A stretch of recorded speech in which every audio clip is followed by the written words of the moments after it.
kita mulai. Assalamualaikum warahmatullahi wabarakatuh. Kami dari kelompok 5 akan mendiskusikan tentang konsep dasar pendidikan karakter perspektif Islam. Sebelum itu, kami akan memperkenalkan diri. Yang pertama, perkenalkan, saya Niar Faradiba. Saya Radi Zaidan Fadilah. Saya Ramanda Priyambudi. Saya Regina Aurela Irawan. Saya Regita Diva Permata. Saya Reida Audina Ardianti. Yang pertama, mengenai resum. Untuk Niar, boleh dibaca.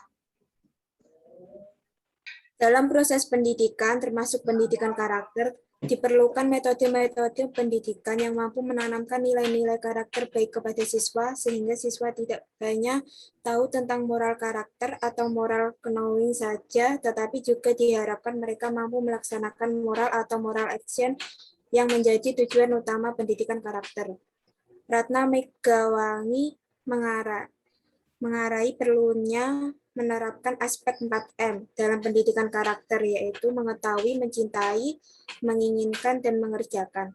Metode ini menunjukkan bahwa karakter adalah sesuatu yang dikerjakan berdasarkan kesadaran utuh, sedangkan kesadaran utuh itu adalah sesuatu yang diketahui secara sadar, dicintai, dan diinginkan. Berkaitan dengan metode pendidikan karakter, metode yang ditawarkan oleh Abdurrahman An-Nahlawi dirasa dapat menjadi pertimbangan para pendidik dalam menginternalisasikan pendidikan karakter kepada peserta didik. Metode tersebut adalah yang pertama, satu metode muhasada. Metode muhasada atau hiwar ialah percakapan silih berganti antara dua pihak atau lebih melalui tanya jawab mengenai satu topik dan dengan sengaja diarahkan kepada satu tujuan yang dikehendaki. Dalam proses pendidikan, metode muhasada mempunyai dampak yang sangat mendalam terhadap jiwa pendengar atau pembaca yang mengikuti topik percakapan dengan seksama dan penuh perhatian. Hal ini disebabkan beberapa hal sebagai berikut. A. Permasalahannya disajikan secara dinamis karena kedua pihak langsung terlibat dalam pembicaraannya secara timbal balik, sehingga tidak membosankan. Bahkan dialog seperti itu mendorong kedua belah pihak untuk saling memperhatikan dan terus mengikuti pola pikirnya sehingga dapat menyingkap sesuatu yang baru. Mungkin juga salah satu pihak berhasil meyakinkan rekannya dengan pandangan yang dikemukakannya itu. Yang B, pembaca atau pendengar tertarik untuk mengikuti jalannya percakapan itu dengan maksud dapat mengetahui kesimpulannya. Hal ini juga dapat menghindarkan kebosanan dan memperbarui semangat. Yang C, metode ini dapat membangkitkan perasaan dan menimbulkan kesan dalam jiwa yang membantu seseorang menemukan sendiri kesimpulannya. D, bila hiwar dilakukan dengan baik, memenuhi tuntutan Islam, maka cara berdialog sikap orang yang terlibat itu akan mempengaruhi peserta sehingga meninggalkan.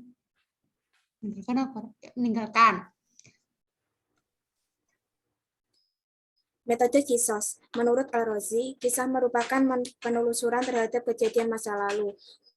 Dalam pelaksanaan pendidikan karakter di sekolah, kisah sebagai pendukung pelaksanaan pendidikan memiliki peranan penting karena dalam kisah-kisah terdapat berbagai keteladanan dan edukasi.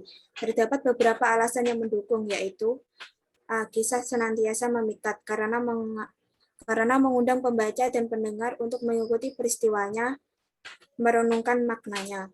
B. Kisah dapat menyentuh hati manusia, karena kisah itu menampilkan tokoh dalam konteksnya yang menyeluruh. C. Kisah Qur'ani mendidik keimanan dengan cara membangkitkan berbagai perasaan seperti khauf, ridho, dan cinta. Mengarahkan seluruh perasaan sehingga bertumpuk pada satu pihak, yaitu kesimpulan kisah. Melibatkan pembaca atau mendengar ke dalam kisah itu sehingga ia terlibat secara emosional. Lalu yang ketiga adalah metode amsal. Dalam mendidik umat manusia, Allah banyak menggunakan perumpamaan atau amsal.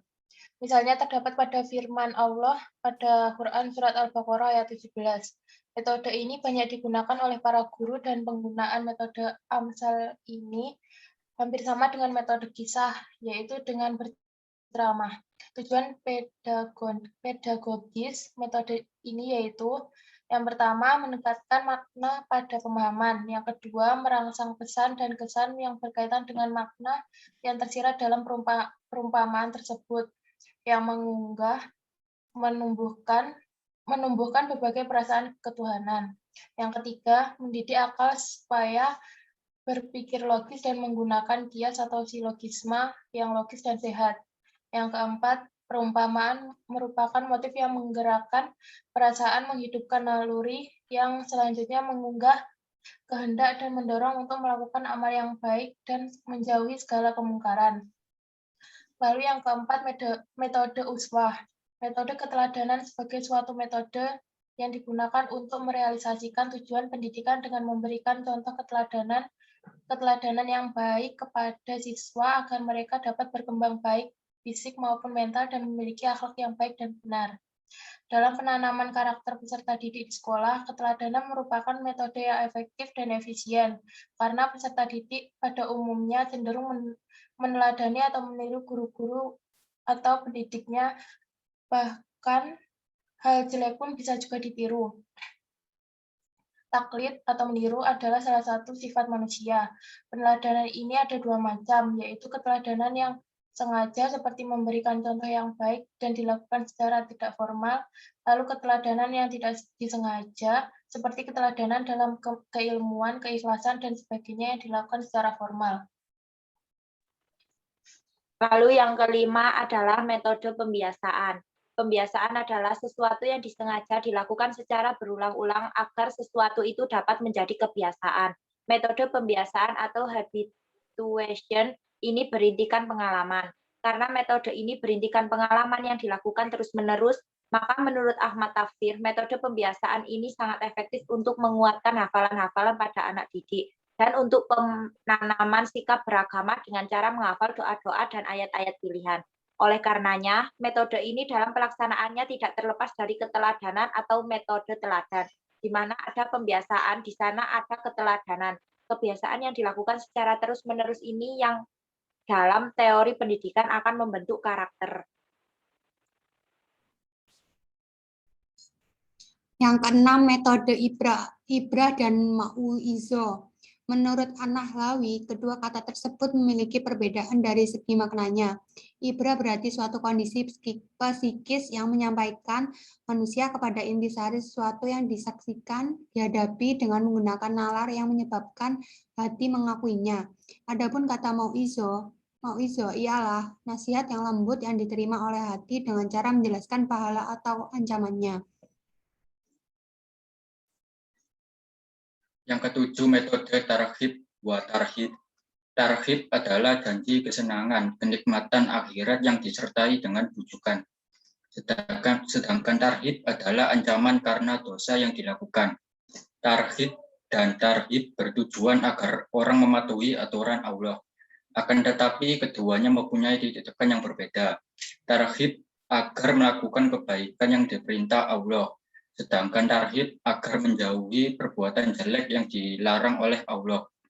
Tarhib wa tarhib dalam pendidikan Islam berbeda dengan metode ganjaran dan hukuman dalam pendidikan Barat. Menurut Ahmad Tafsir, perbedaan utamanya adalah tarhib dan tarhib berdasarkan ajaran Allah.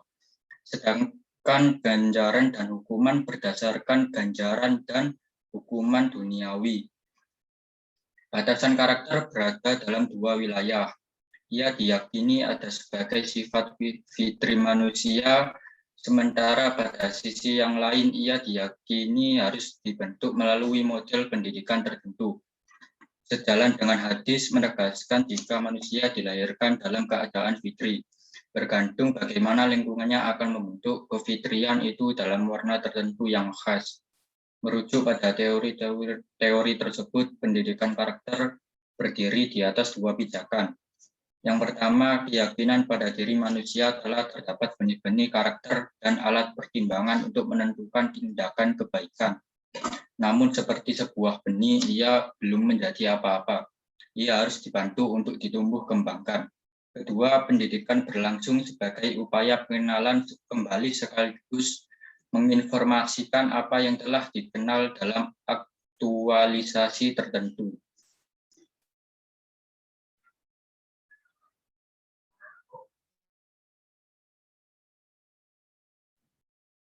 Nah, untuk yang tulisan tujuan penulisan, ada yang tahu kayak gimana?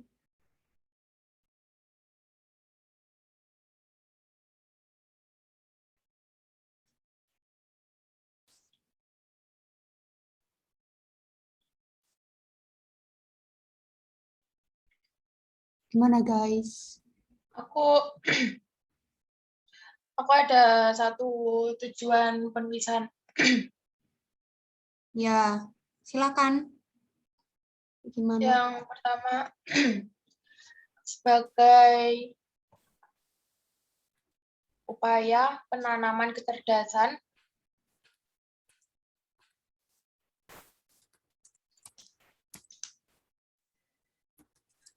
bagi peserta didik dalam berperilaku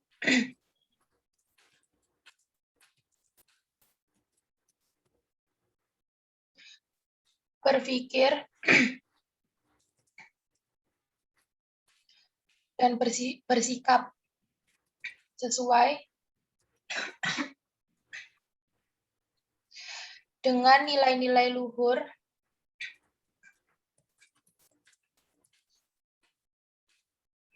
hingga menjadi jati dirinya.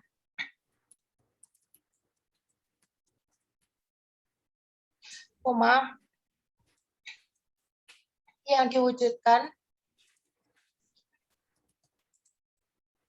dalam interaksi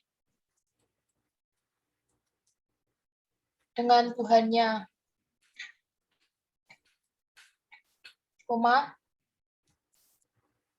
dirinya sendiri, antara sesama, dan lingkungan sekitarnya dalam kehidupan sehari-hari.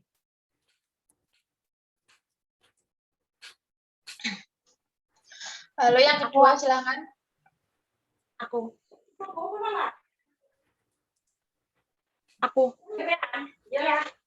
Bu menang loh.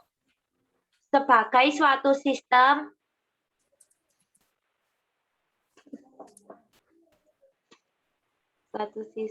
penanaman nilai-nilai karakter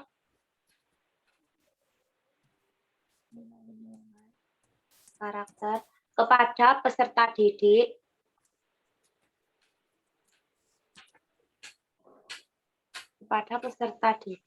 dalam lingkungan sekolah yang meliputi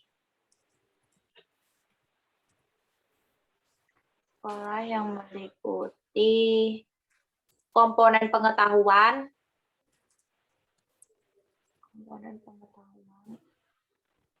kesadaran,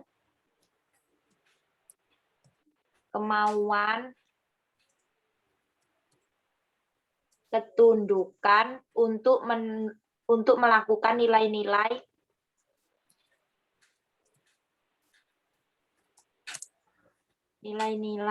kebaikan terhadap Tuhan Yang Maha Esa.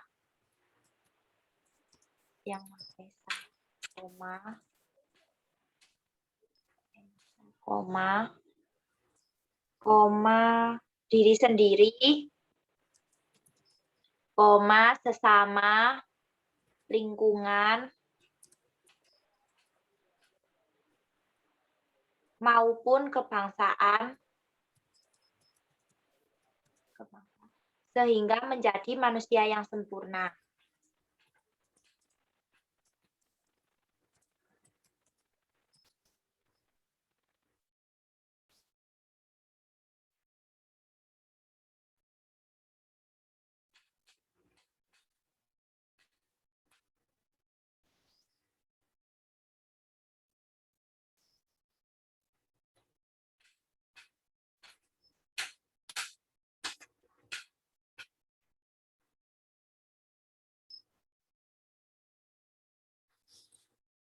Lalu yang selanjutnya, silakan. Siapa yang mau kasih tujuan penulisan?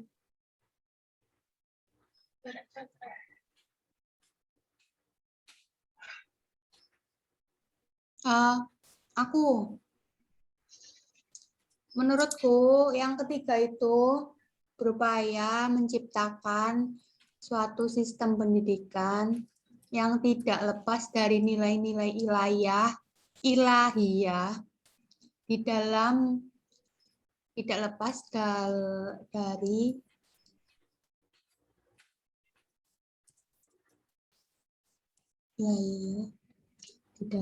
di dalam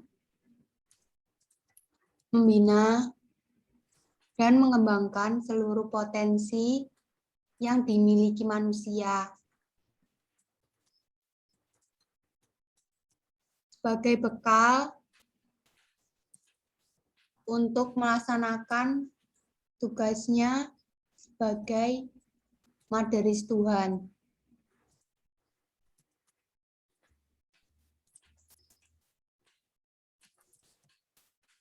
Sudah.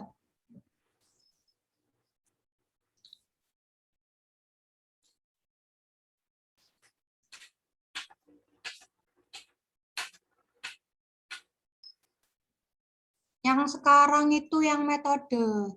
Siapa yang mau menambahkan? Metode yang digunakan dalam jurnal tersebut. Re, siapa Re? Langsung ngomong aja, Rek. Nek bisa, oke. Saya Oke. dalam penelitian tersebut menggunakan penelitian kepustakaan.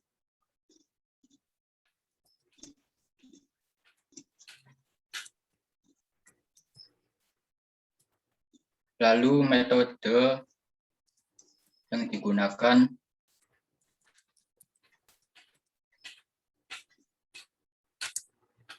adalah metode dari Jujun Surya Sumantri. Jujun Surya Sumantri.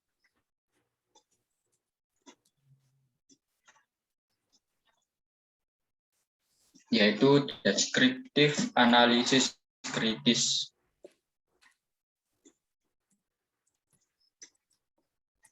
Data bersumber dari kumpulan dokumen dalam wujud bahan tertulis.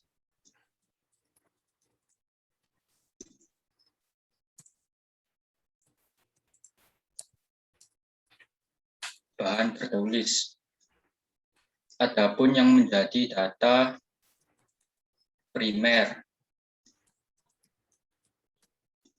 dalam penelitian ini diantara lain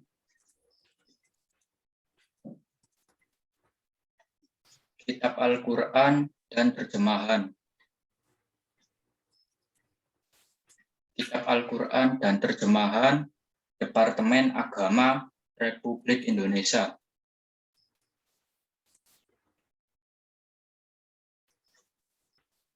Departemen Agama Republik Indonesia. Koma, Kitab Hadis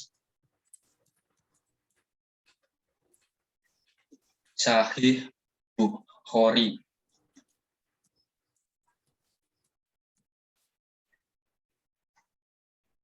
Dan kitab lain yang berkaitan dengan konsep dasar pendidikan.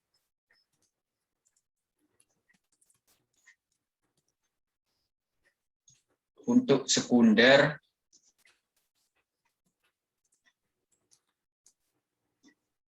penulis menggunakan buku-buku ilmiah.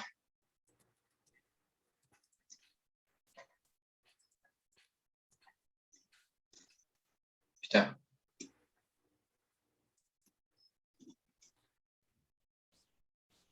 Oke, sekarang yang laporan bisa dibuka. Ini sudah selesai ya, Rek, yang apa untuk jurnal.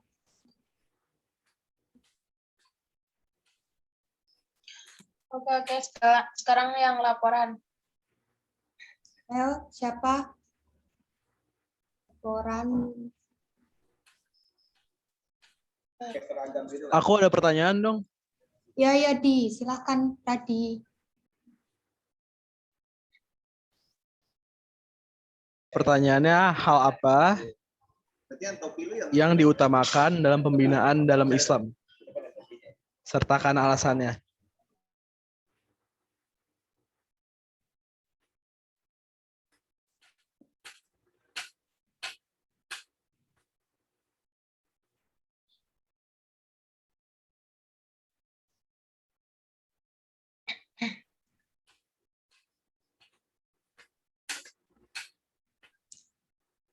Aku mau menambahkan untuk masalah yang ditemukan dalam materi itu, tujuan pendidikan dalam Islam itu seperti apa? Ada berapa? Ada berapa macam tujuan dalam pendidikan Islam?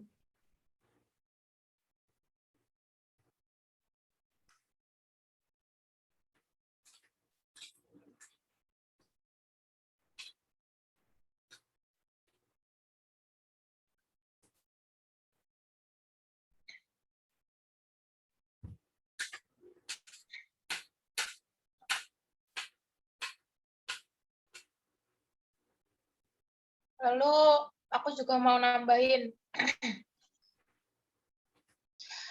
Menurut Ahmad Yamin,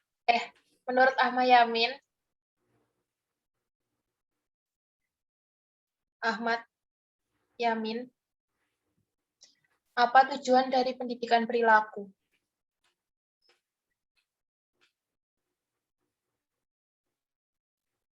Apa tujuannya double?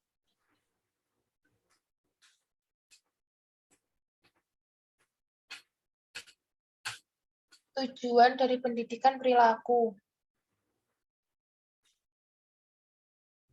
Apa tujuan dari pendidikan perilaku?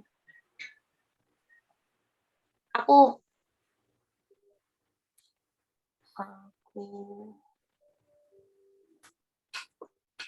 apa tujuan dari pembinaan akhlakul karimah? Apa tujuan dari pembinaan akhlakul karimah?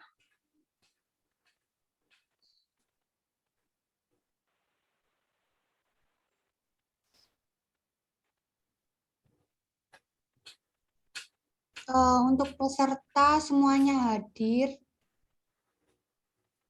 Isinya nanti aja langsung yang Ya, yang hasil diskusi ya.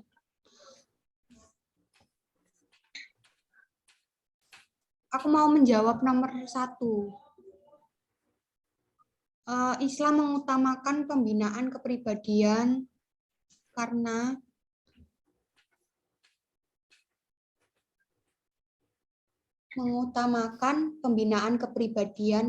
siswa sebagai penerus bangsa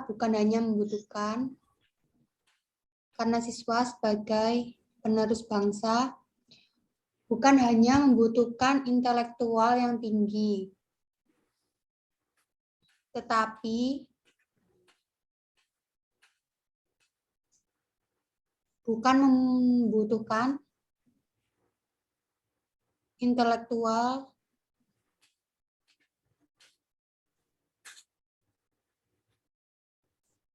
yang tinggi, tetapi akhlak yang baik.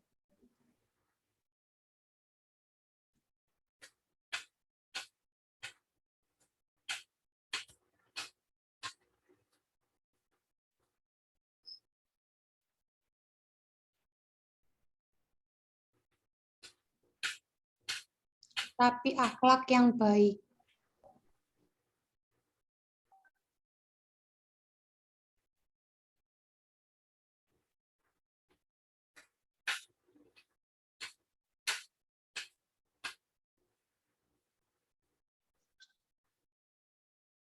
Lalu yang kedua, aku mau jawab.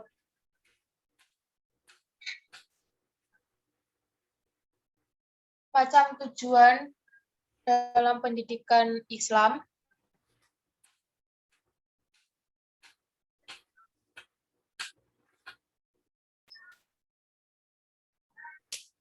Ada 2.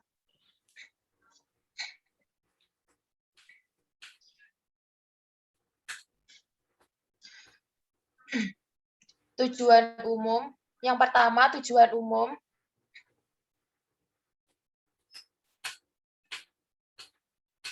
Dan yang kedua,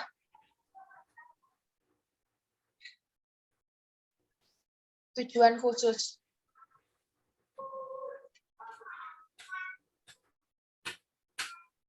Sudah.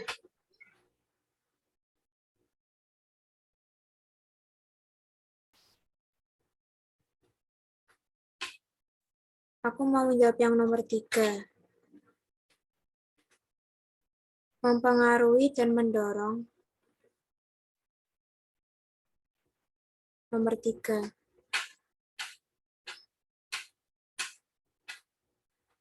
Mempengaruhi dan mendorong.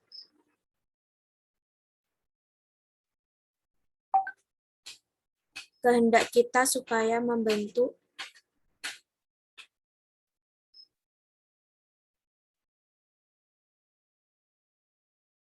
hidup suci dan memberi manfaat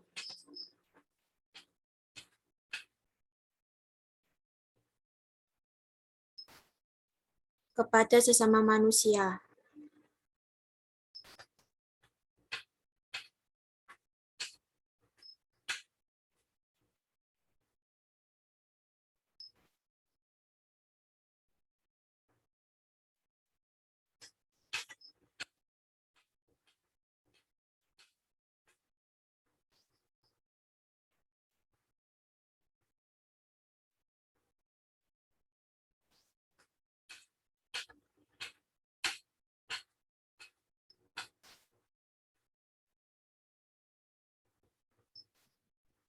Yang keempat,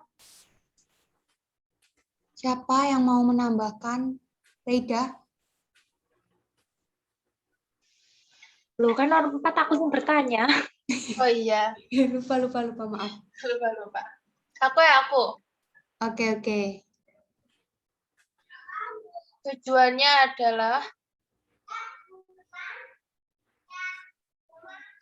adalah menarik minat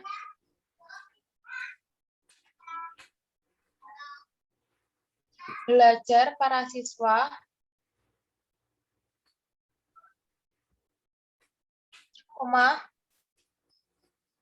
dan membentuk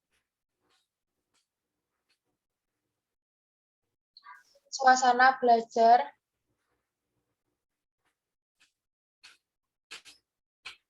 yang tidak menjemukan.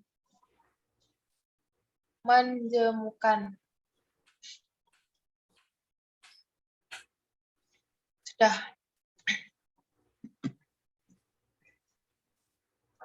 Oke, untuk diskusi kali ini sudah selesai.